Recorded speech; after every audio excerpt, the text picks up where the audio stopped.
네, 다니엘서 7장은 하나님께서 다니엘에게 앞으로 미래에 일어날 일들에 대해서 환상으로 보여주신 계시의 말씀이 되겠습니다. 이스라엘 백성들은 지금 바벨론의 포로로 끌려와서 포로 생활을 하고 있습니다. 그들에게는 미래가 없어 보였습니다. 포로 생활하고 있고 그들에게 아무런 힘도 또 모세와 같은 지도자도 없기 때문에 무슨 기대를 해볼 수가 없었습니다. 세상 역사는 강대국들이 좌지우지하고 자기들 같은 약소국 백성들은 아무런 기대도 소망도 할 수 없다고 생각했습니다. 그러나 하나님은 이 환상을 통해서 이 세상의 나라들이 언젠가는 멸망할 것이고 영원한 하나님의 나라가 건설될 것이다 하는 소망을 심어 주셨습니다. 그리고 이 나라를 누가 얻느냐? 바로 신실하게 하나님을 믿고 믿음으로 사는 성도들이 얻게 될 것이다 하는 약속의 말씀을 주십니다. 오늘날에도 이 세상은 힘있고 돈 있는 사람이 자기들 마음대로 주물럭거리고 이끌어가는 것처럼 보입니다. 우리같이 힘없고 백없는 사람들은 별 볼 일 없는 자들은 그냥 소외되고 그냥 질질 끌려갈 수밖에 없는 것이 아닌가, 이런 무력감을 느낄 때가 많이 있습니다. 그러나 실상은 이 세상 역사를 세상 권력자들이나 힘 있는 자들이 움직이는 것이 아니라 하늘 보좌에 앉으신 하나님께서 역사를 주관하고 계십니다. 영광스러운 하나님의 나라를 믿음으로 사는 우리 성도들에게 하나님께서 주실 것입니다.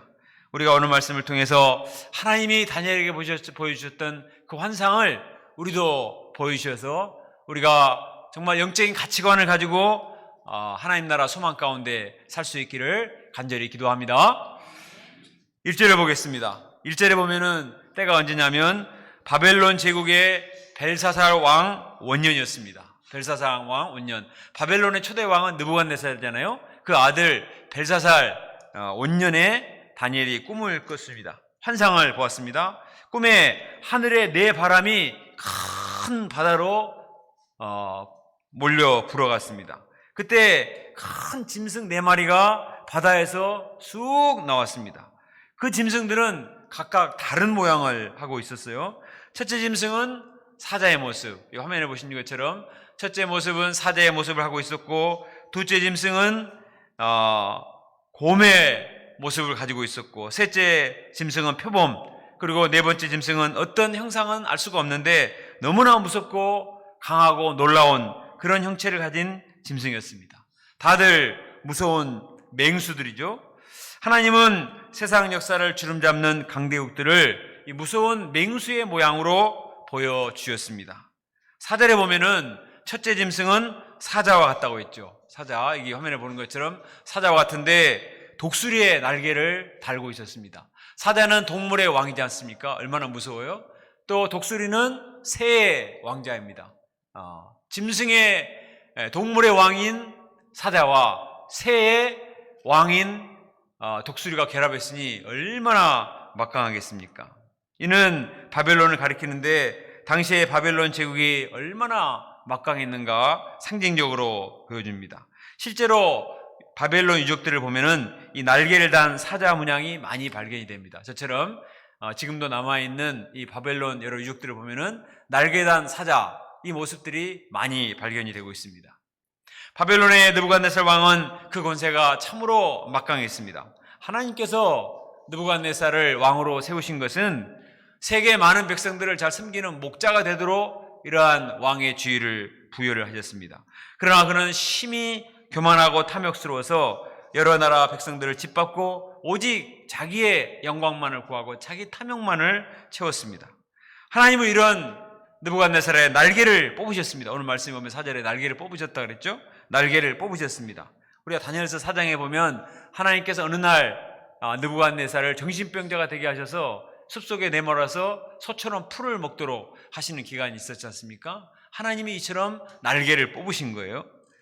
실제로 느부갓네살은 그 사건이 지난 뒤에 좀 겸손해져서 사람의 마음을 해보겠다고 했습니다. 사람의 마음을 해보겠다는 것은 그 전에 사람이 아니었다는 거죠. 아주 짐승처럼 아주 사악하고 탐욕스러웠는데 이 하나님의 훈련을 거친 다음에 조금 마음이 부드러워졌다는 것입니다. 5절에 보면 둘째 짐승이 나오죠. 둘째 짐승은 곰과 같다고 했습니다. 이것은 바사제국, 페르시아를 가리킵니다. 곰은 이사의 갈빗대 3개를 물고 있었습니다. 저기 화면에 보는 것처럼 곰도 얼마나 무서워요. 근데 이미 많은 나라를 집어삼켜가지고 갈빗대 3개를 입에 물고 있었습니다. 그런데 그것도 부족해서 일어나서 많은 고기를 먹으라 이렇게 말을 하고 한쪽 다리를 들고 공격할 자세를 취하고 있었습니다. 이 페르시아 바사제국은 아주 곰처럼 밀어냈지만 그러나 인해준술로 여러 나라를 침공해서 바벨론보다 2배의 영토를 가졌습니다. 저기 나오는 것처럼 이 바사제국이 얼마나 넓은 영토를 침탈해서 다스렸는가 알 수가 있습니다. 6절에 보면은 셋째 짐승은 표범이라고 했죠. 표범은 헬라 제국을 가리킵니다. 표범은 아주 빠른 짐승이죠. 그런데 등에 새 날개가 4이나 있었습니다. 그러니 얼마나 빠르겠습니까? 이는 헬라 제국이 아주 빠른 속도로 세계를 정복해 간다는 것을 의미합니다. 헬라의 알렉산더 대왕은 20세의 왕이 되었습니다. 그리고 불과 12년 만에 여러 나라를 정복했습니다. 화면에 보는 것처럼 유럽과 아프리카 그리고 인도까지 유럽, 아프리카 대륙, 동양의 인도까지 침탈해서 12년 만에 얼마나 빠르게 전 세계를 정복해 갔는지 저렇게 정복하고 나서 더 이상 정복할 나라가 없어서 눈물을 흘렸다고 했습니다. 더 이상 더 나라를 침통해서 먹고 싶은데 더 이상 침탈할 나라가 없어서 아쉬워서 울 정도로 그렇게 아주 탐욕적이고 신속하고 빨랐습니다. 그러나 이런 알렉산더 대왕도 33세의 젊은 나이에 요절하고 말았습니다. 약관 20살의 왕이 되어가지고 12년 동안 세계를 정복했는데 33살 한창 나이에 갑자기 죽어버렸습니다. 이는 교만과 방탕에 제약된 삶의 결과였습니다. 그가 죽자 그의 부하들이 알렉산더의 아들들을 살해합니다. 그리고 4명의 그 부하들이 나라를 4개로 분할해서 저기 나오는 것처럼 4개로 분할해서 서로 분할 통치를 하게 되는 것입니다. 그래서 6절 하반절에 보면은 표범이 머리가 4개였다 그랬지 않습니까? 처음에는 하나였는데 나중에 분할에 대해서 4개가 되었습니다. 7절을 보겠습니다. 7절에 보면 넷째 짐승은 무섭고 놀라우며 매우 강하다고 했죠. 이것은 로마 제국을 가리킵니다. 이 짐승은 새로 된 큰 이가 있어서 먹고 부서뜨리고 그 나머지는 발로 밟아버렸습니다. 로마는 강력한 군대를 앞세워서 무자비하게 사람들을 죽였습니다. 약한 자들은 무조건 죽이고 강한 자들은 노예로 팔아먹었습니다. 그들의 잔인성은 예수님을 십자가 못 박아 죽은 데서 잘 나타났습니다. 로마는 마치 파괴를 위한 기계같이 보였습니다. 그러나 그렇게 무섭고 강력했던 로마도 영원하리라 생각했던 로마가 영원했느냐? 그렇지 않습니다. AD 476년 로마도 마침내 멸망하고 말았습니다. 그 원인은 무엇인가? 군대의 힘이 적어서가 아니에요. 로마가 자랑하는 군대 또 강력한 무기 그것은 그대로 있었지만 그들의 멸망의 원인은 도덕적 부패와 음란이었습니다. 그들은 전 세계에서 끌어온 수많은 좋은 것들을 나눠서 즐기고 먹고 마시고 방탕하게 살았습니다. 그리고 전쟁에서 이기고 온 병사들은 폼페이라는 가장 타락한 도시에 휴가를 주어서 거기서 마음대로 즐기고 향락을 즐기고 쾌락을 즐기고 방탕한 삶을 살도록 그렇게 했습니다. 그 결과 결국 로마는 극단적인 쾌락과 부패와 나중에 성병 이런 것들로 타락해서 자체 붕괴하고 말았습니다. 넷째 짐승 로마는 10개나 되는 뿔이 가진 짐승으로 표현이 되죠. 그 뿔은 힘을 상징하는데 10개나 되는 뿔로 사방 나라들을 막 찔러대니 얼마나 연약한 나라의 백성들이 죽임을 당했겠습니까? 그런데 그들의 악은 거기서 끝나지 않았습니다. 8절 말씀을 같이 읽어볼까요? 8절 시작. 작은 뿔이 그 사이에서 나더니 첫 번째 뿔 중에 셋이 그 앞에서 뿌리같이 뽑혔으며 이 작은 뿔에는 사람의 눈 같은 눈들이 있고 또 입이 있어 큰 말을 하더라. 로마는 아주 강력한 힘으로 다른 나라 백성들을 괴롭혔는데 그 10뿔 중에서 가만히 보니까 작은 뿔 하나가 나왔어요. 근데 그 작은 뿔이 점점 커지면서 거기에는 눈이 달려있고 또 큰 입이 이렇게 있었습니다. 여기 나오는 것처럼 아주 신기하죠. 눈이 있고 입이 있는 이상한 동물이었습니다. 이것은 사탄을 상징하고 적그리스도를 상징하는 것입니다. 사탄과 적그리스도는 아주 눈이 있어서 아주 영리해서 사람들의 약점을 기가 막히게 파괴해서 약점을 찌르고 또 죄에 빠뜨리도록 했습니다. 그리고 큰 입을 이용해서 아주 하나님을 대적하고 온갖 오만 방자한 말로 하나님을 대적하는 이런 악을 저질렀습니다. 역사적으로 보면 네로나 히틀러나 모택동이나 김일성 이런 사람들이 이 적그리스도에 해당됩니다. 이들은 자신들을 신격화시켰습니다. 이단 교주들은 교만이 하늘을 찔러서 하나님보다 더 높아지고자 했습니다. 어떤 이단 교주는 자기가 2조살 먹은 하나님이다 이렇게 말했습니다. 하나님이 나이가 있을 수 있습니까? 왜 3조살은 아니고 또 2조살이에요? 그리고 그는 80년대에 죽었어요. 우리나라에 있었던 이단이에요. 그 큰 입으로 온갖 악한 말을 하고 거짓말을 하고 사람들을 속여서 아주 그냥 악을 저질렀습니다. 25절을 같이 한번 읽어보겠습니다. 25절 시작. 그가 장차 지극히 높으신 이를 말로 대적하며 또 지극히 높으신 이의 성도를 괴롭게 할 것이며 그가 또 때와 법을 고치고자 할 것이며 성도들은 그의 손에 붙임받아 한 때와 두 때와 반 때를 지내리라. 적그리스도는 하나님을 대적하고 모독하는 것뿐만 아니라 성도들을 괴롭히고 핍박합니다. 로마 황제들은 성도들을 운동장에 몰아넣고 굶주린 맹수들의 먹이가 되게 만들었습니다. 산 사람을 기둥에 매달아 놓고 불을 붙여서 가로등으로 사용을 할 정도로 그렇게 핍박을 했습니다. 초대교회 성도들은 핍박을 피해서 빛이 전혀 들어오지 않는 지하 동굴 카타콤에 살면서 신앙의 순결을 지켜야만 되었습니다. 사도 바울도 얼마나 많은 핍박을 받았는지 고린도후서 1장 8절 9절에 보면 이런 말하고 있습니다. 우리가 힘에 겹도록 심한 고난을 당하여 살 소망까지 끊어지고 사형 선고를 받는 줄 알았으니. 얼마나 힘들었으면, 얼마나 많은 핍박을 받았으면 심한 고난을 당해서 살 소망까지 끊어지고 사형 선고를 받는 줄 알았다 할 정도로 정말 고난과 핍박을 많이 겪었습니다. 또 적그리스도들은 때와 법을 자기 마음대로 고치고자 했습니다. 하나님이 천지를 창조하시면서 모든 법을 정하시고 때를 정하시고 십계명을 주시고 만물의 질서를 주셨는데 이 적그리스도들은 하나님이 세우신 창조 질서를 자기들 마음대로 파괴했습니다. 성경적인 윤리관, 성경적인 결혼관, 물질관을 마음대로 뒤집어 엎었습니다. 거룩하신 하나님의 계명과 말씀을 우습게 여기고 조롱합니다. 성도들은 그들의 손에 붙잡힌 바 되어 한때와 둔때, 반때, 즉 일정 기간 동안 많은 고생을 합니다. 자, 이런 환상을 통해서 이런 짐승들의 환상, 이 악한 나라들과 적그리스도들의 짐승과 같은 그 모습을 통해서 하나님이 다니엘에게 가르쳐주고자 하신 그 메시지가 무엇일까요? 이 세상 나라들은 짐승처럼 잔인하고 포악하고 악하다는 것입니다. 다시 화면을 보시면, 자, 하나님께서 느부갓네살 왕에게 보여주셨던 2장의 환상은 왼쪽에 보이는 형상이었는데, 머리는 금으로 되어 있고, 가슴은 은으로 되어 있고, 허리는 은으로 되어 있고, 이런 큰 멋있고 화려하고 아주 웅장한 형태였습니다. 이 나라도 바벨론과 또 바사와 헬라와 로마를 가리키는데, 그것은 느부갓네살이 꿈을 꿨기 때문에 세상의 왕들이 볼 때 너무나 크고 웅장하고 화려하다 이것을 생각을 했었을 것입니다. 그러나 그런 나라도 하나님이 마지막 뜨인돌로 파괴해 버리셨죠. 겉으로 볼 때 세상 나라는 저 금신상처럼 화려하고 웅장하고 크고 멋있게 보입니다. 그러나 7장에서 보여주신 환상은 똑같은 나라를 상징하는데 전부 다 짐승이에요. 무엇을 말하느냐?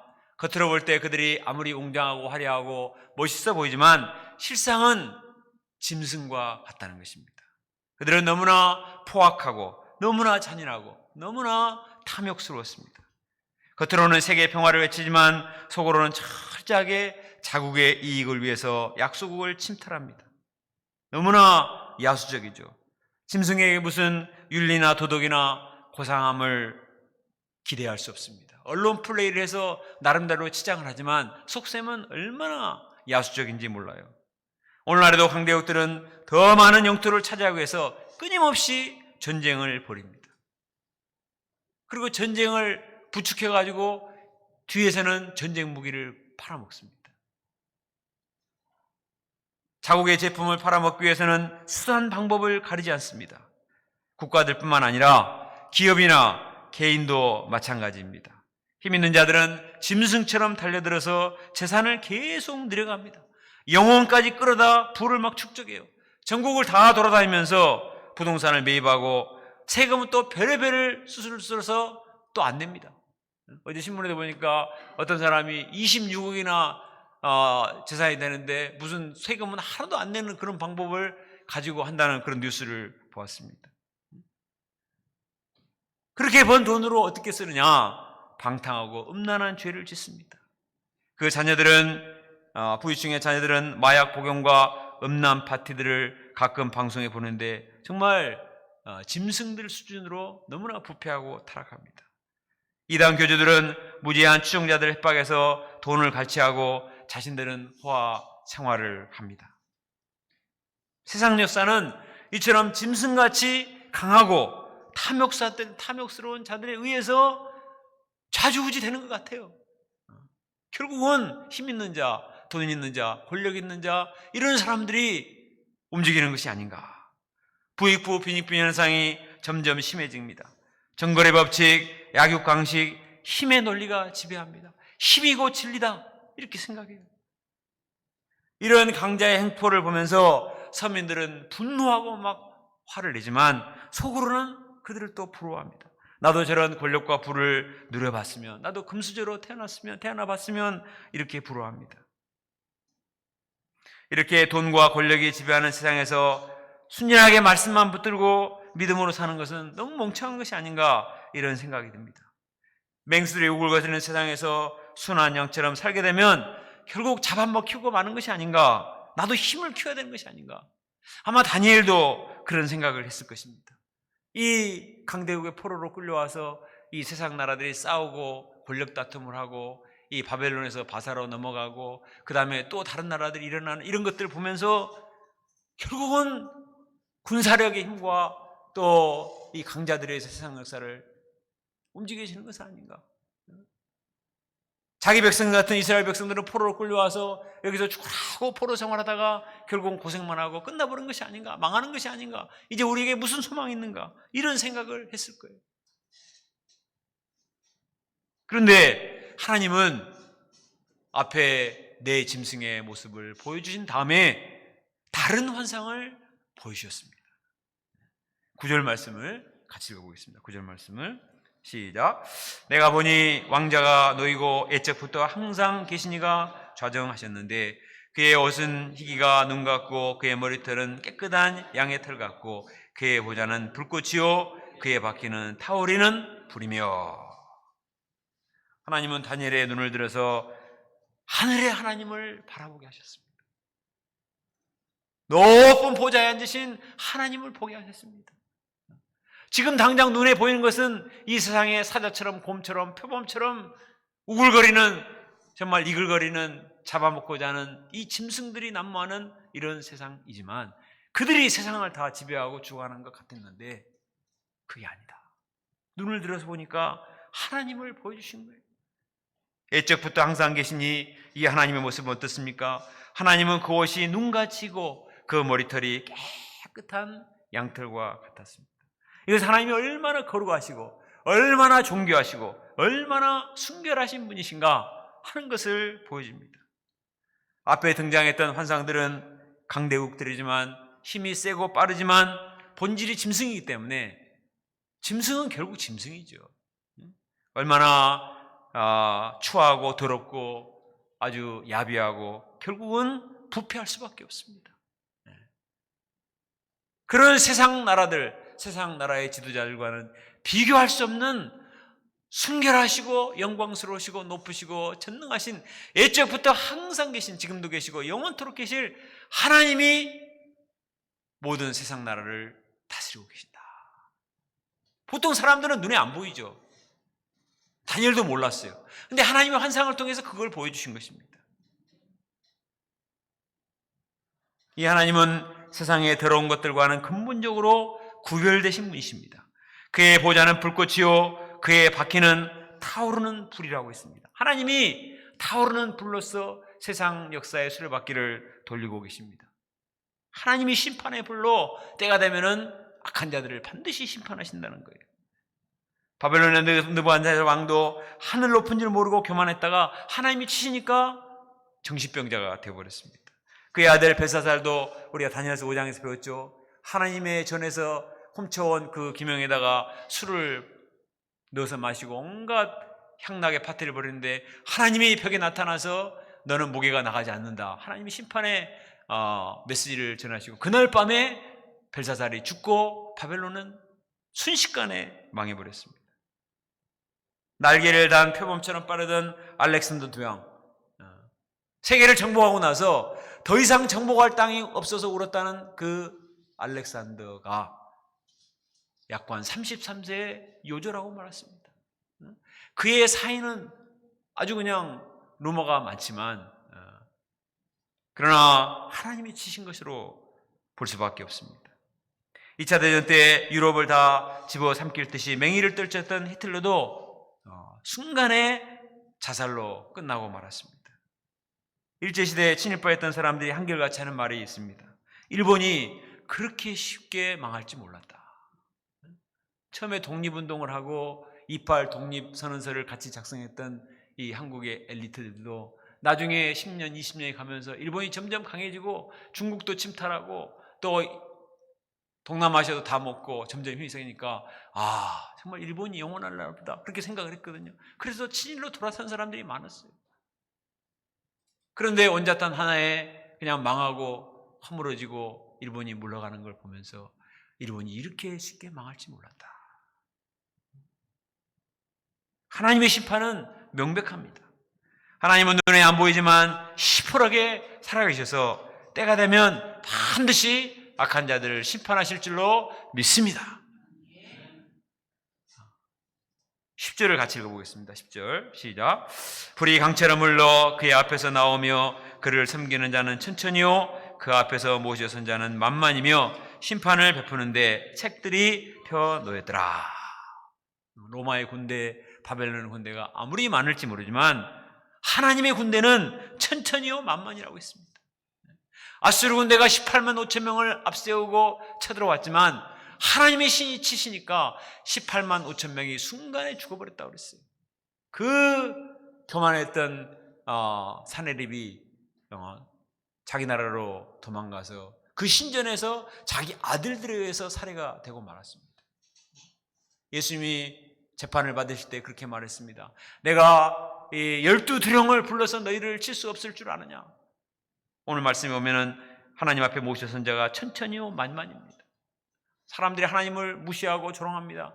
그러나 하나님은 천천만만의 군대를 이용하셔서 때가 되면 반드시 치시는데 그것을 당할 자가 없습니다. 어떤 의미에서 우리가 지금 갖고 있는 코로나도 하나님이 내리신 어떤 징계의 사인일지 모르겠어요. 온 나라가 벌벌 떱니다. 누가 감히 아무 힘을 쓸 수 없을 정도로 하나님의 심판은 무서운 것입니다. 하나님은 심판하실 때 천국의 생명책을 펴서 심판하신다고 했죠. 우리가 행한 것을 다 기록하시고 그것에 따라 선악간에 심판하시는 거예요.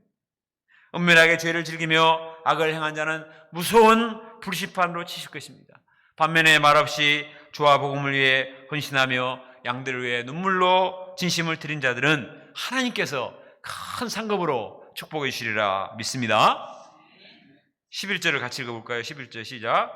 그때 내가 작은 뿌리에 말하는 큰 목소리로 말미암아 주목하여 보는 사이에 짐승이 죽임을 당하고 그의 시체가 상한 바 되어 타오르는 불에 던져졌으며 그의 남은 짐승들은 그의 권세를 빼앗겼으니 그 생명은 보존되어 정한 시기에 이르기를 기다리게 되었더라. 악한 자들도 심판을 받고 작은 뿔 적그리스도도 심판을 받습니다. 타오르는 불에 던져진다고 했습니다.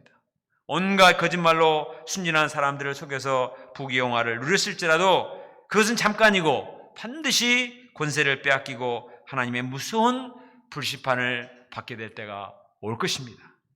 잠언 24장 1절에 악인의 형통을 부러워하지 말라고 했습니다.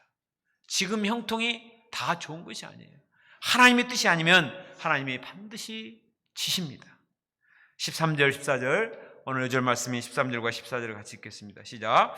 내가 또 밤 환상 중에 보니 인자 같은 이가 하늘 구름을 타고 와서 옛적부터 항상 계신 이에게 나아가 그의 앞으로 인도됨에 그에게 권세와 영광과 나라를 주고 모든 백성과 나라들과 다른 언어를 말하는 모든 자들이 그를 섬기게 하였으니 그의 권세는 소멸되지 아니하는 영원한 권세요 그의 나라는 멸망하지 아니할 것이라. 여기 나오는 인자 같은 이는 The Son of Man, 사람의 아들, 곧 예수님을 가리킵니다. 예수님은 하나님의 아들이시죠. 그런데 하나님과 동등됨을 취할 것을 여기지 아니하시고 자기를 비워 사람같이 되셨습니다. 그리고 우리가 성탄 때 배웠던 것처럼 육신을 입고 이 땅에 오시는데 마국간 말구에 오셨습니다. 가난하게 사시고 마침내 우리 인생들의 모든 죄를 짊어지고 십자가에 못 박혀 죽으셨습니다.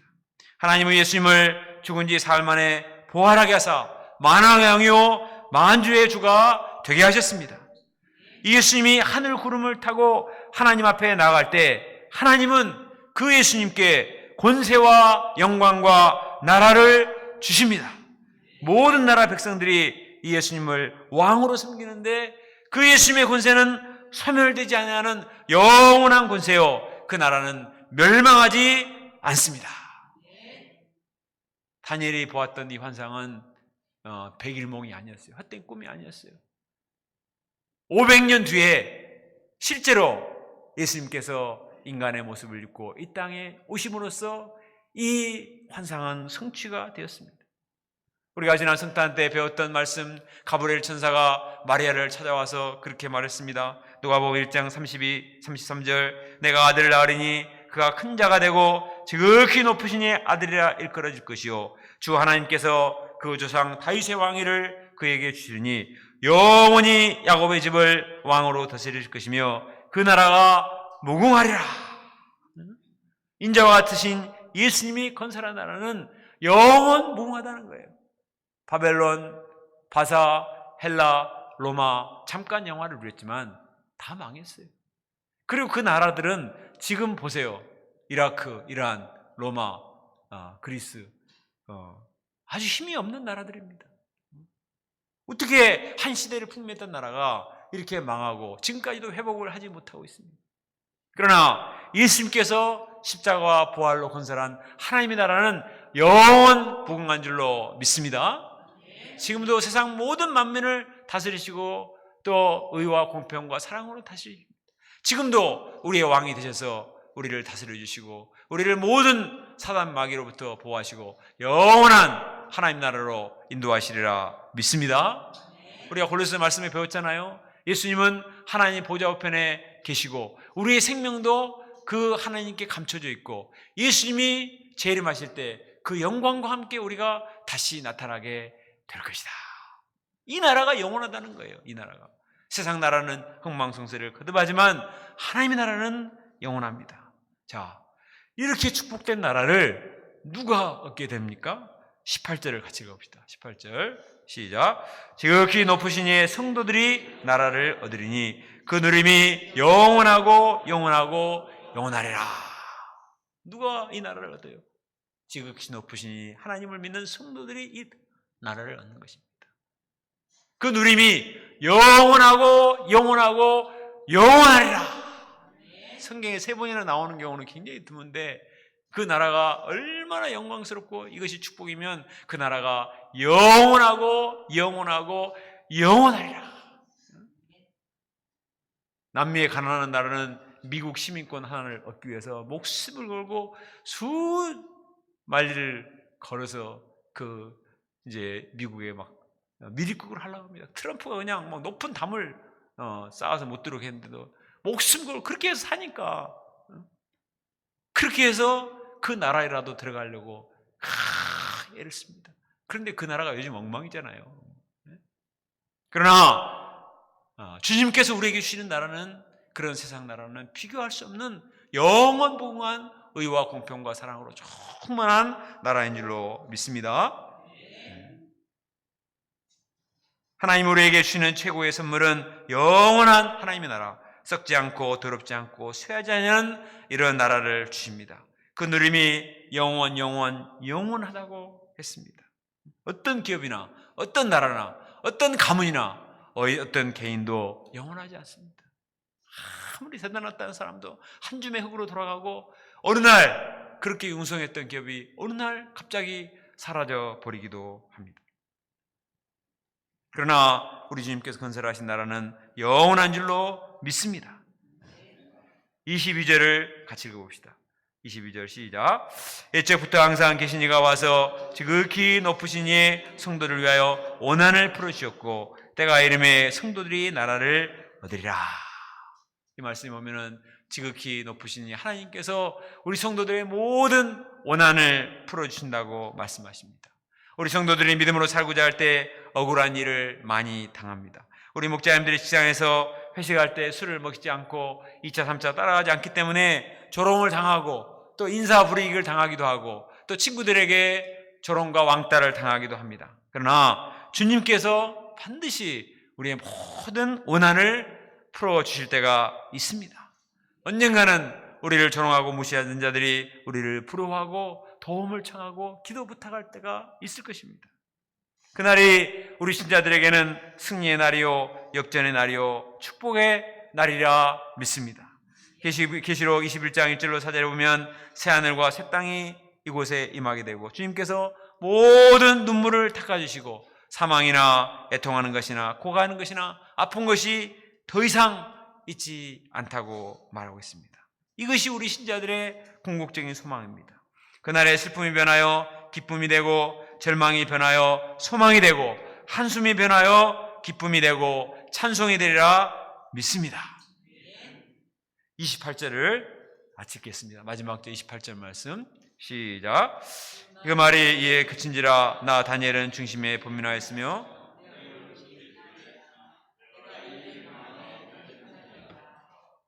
다니엘은 이 환상을 보고 너무너무나 무서웠습니다. 다니엘은 사자굴에 떨어진다는 그런 무서운 왕의 엄포를 듣고도 두려워하지 않았던 사람이었습니다. 그러나 이 하나님의 환상과 경고의 메시지는 너무너무 무서웠습니다. 그래서 얼굴빛이 변했다고 했습니다. 그러나 또 성도들의 원한을 풀어주시고 영원한 하나님 나라를 주신다는 약속의 말씀이 큰 희망이 되었을 것입니다.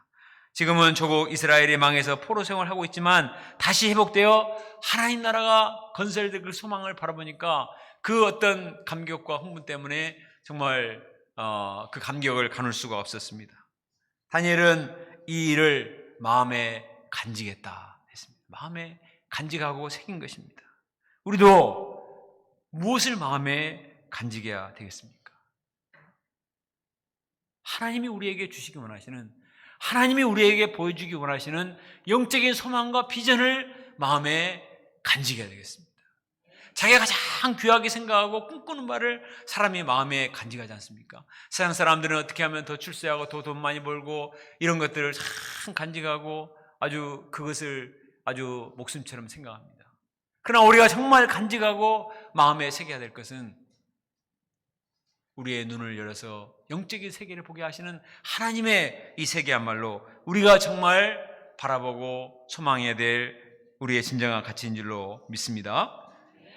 우리가 눈을 들어 지극히 높은 보좌에 앉으신 하나님을 바라봐야 되겠습니다. 세상 역사를 주관하시고 선악간에 심판하신 하나님, 세상 나라가 다 망하고 멸망할지라도 정말 믿음으로 사는 자에게 큰 상급을 주시고 하나님 나라를 주시는데 그 나라는 영원할 것을 바라봐야 되겠습니다. 영원한 소망을 붙들어야 되지 않겠습니까? 사도 바울은 고린도서 4장 18절에서 이렇게 말했습니다. 우리가 주목하는 것은 보이는 것이 아니요 보이지 않는 것이니 보이는 것은 잠깐이요 보이지 않는 것은 영원합니다. 보이는 것은 당장은 화려하고 좋아 보이지만 잠깐이에요. 그러나 보이지 않는 하나님의 나라는 영원한 것입니다. 다른 사람들이 보지 못하는 이 영원한 하나님의 세계를 우리가 보고 소망하며 또 누릴 수 있기를 간절히 기도합니다. 우리 믿음의 선배들은 일제시대에 그 힘든 핍박과 시련을 당하면서도 다니엘이 보았던 그런 영적인 환상을 보았기 때문에 짐승 같은 일본 제국주의의 신사참배에 무릎을 꿇지 않았습니다. 그 수많은 나라들을 침탈하고 신사참배를 강요하는 적그리스도, 짐승과 같은 이런 세력이 얼마나 무섭고 탐욕스럽고 차라리 그 편이 되는 편이 낫겠다. 그래서 넘어간 사람도 많이 있었습니다. 그러나 정말 우리 믿음의 선배들은 적그리스도와 같은 신사에 머리 숙이지 않고 믿음의 중심을 지켰습니다. 주기철 목사님의 일사하고 마지막 기도는 너무나 마음에 감동이 되고 얼마나 숭고한지 모르겠습니다. 제가 한번 읽어보겠습니다. 주님을 위해 수백 번의 죽임을 당한들 무슨 후회가 있으리오마는 주님을 버리고 1000년을 살고 10,000년을 산다 한들 그 무슨 저주스러운 삶이리오. 오 주여 이 목숨을 아끼어 주님께 욕되게 마옵소서. 주님은 영원토록 찬양받으실 영광의 하나님이십니다. 주님은 나를 위하여 십자가에 달리셨습니다. 머리에 가시관을 쓰시고 두 손과 발이 쇠못에 찢겨 최후의 피 한 방울까지 다 쏟으셨습니다. 주님 나를 위하여 죽으셨거늘 내 어찌 죽음을 무서워하겠습니까? 다만 일사거가 있을 뿐이올시다. 십자가에 죽으시고 무덤에서 사흘 만에 부활하신 주님, 사망의 권세를 이기신 예수 그리스도시여, 이 부족하고 연약한 종에게 부활의 믿음을 굳게 하사 나로 부활을 믿고 사망의 권세를 내 발에 밟게 하소서. 사망아 너에게 있는 것이 어디 있느냐? 사망아 너에 쏘는 것이 어디 있느냐? 나는 부활하신 예수님을 믿고 나도 부활하려다. 얼마나 대단합니까? 세상의 짐승 같은 눈에 보이는 그 일본의 제국주의들과 곧 사형 틀을 생각하면 무서워서 벌벌 떨고 절망할 수밖에 없을 거예요. 그러나 필시 주목사님은 기도하는 가운데 영안을 열어서 높은 보좌에 앉으신 하나님을 바라봤을 것입니다. 하나님 옆에 계신 영광스러운 예수님을 바라보고 내가 죽을지라도 장차 하나님 나라에 들어가서 이 주님과 함께 영생 복락을 누릴 그 소망을 바라봤기 때문에 오히려 이렇게 힘있는 기도를 하고 참 믿음의 중심을 지킬 수가 있었습니다. 그런데 오늘날 우리 시대의 신앙은 어떻습니까? 저부터도 이런 우리 믿음의 선배들의 신앙을 보면 너무나 부끄럽습니다. 너무나 세속화되고 이기적이 되었습니다. 너무 치열하고 물질적인 세상에 살면서 우리도 모르는 사이에 짐승 같은 탐욕의 노예로 전락해 가지 않나 이런 생각이 듭니다. 우리 UBF 믿음의 선배들도 60년 전에 세계선교 캠퍼스 미션에 거룩한 소망을 붙들고 헌신하며 복음 역사를 섬겼습니다. 그러나 오늘날 우리는 힘든 현실을 핑계로 너무나 세상을 두려워하고 걱정 근심하고 자기를 꾸리기에 바쁘지 않나 이런 생각이 듭니다. 그러나 우리가 다니엘이 보았던 환상을 봐야 되겠습니다. 눈에 그냥 우글거리는 맹수와 같은 세상만 바라볼 것이 아니라 무서워할 것이 아니라 눈을 들어서 높은 보좌에 앉으신 하나님을 바라봐야 되겠습니다. 인자 같으신 예수님께서 세상 모든 만물을 창조하시고 예수님께서 십자가와 부활로 건설하신 이 하나님의 나라가 영원하게 될 줄로 믿습니다. 이 세상에서 아무리 잘 먹고 잘 산들 언젠가는 풀의 꽃처럼 사라질 수밖에 없는 것입니다. 더구나 우리 하나님께서 심판하실 때 얼마나 부끄러움을 당하겠습니까? 우리가 영원한 하나님 나라에 들어가서 주님이 주시는 면류관을 쓰고 칭찬을 받고 또 하나님께서 축복하실 그날을 바라보며 믿음으로 살 수 있기를 간절히 기도합니다. 이것을 마음에 간직해야 되겠습니다. 우리가 2021년도 실제로 살아가다 보면 너무나 힘든 일을 만나고 또 탐욕스러운 이 세상 속에서 당황스럽고 걱정 의심된 일도 분명히 많이 있을 것입니다. 그러나 우리는 이때 다니엘과 같이 간절히 기도함으로 영안을 열어서 높은 보좌에 앉으신 세상 만물을 주관하시고 우리 인생을 주관하시고 생사복을 주관하시고 우리 성도들에게 반드시 승리와 축복을 주실 하나님을 바라보고 믿음으로 살 수 있기를 기도합니다. 그때 하나님께서 주 목사님이 그런 믿음으로 살았을 때 그 일본이 영원했느냐? 하루아침에 망했잖아요. 신사가 하루아침에 다 사라졌잖아요. 이 땅에서. 이 땅에 신사 하나라도 있습니까? 다 무너졌어요. 적그리스도들 다 사라졌습니다. 우리가 정말 이 하나님을 믿고 믿음으로 살아서 정말 믿음이 승리한다는 그 은혜를 체험하고 증거할 수 있는 믿음의 사람, 하나님의 백성이 될 수 있기를 간절히 기도합니다. 기도드리겠습니다.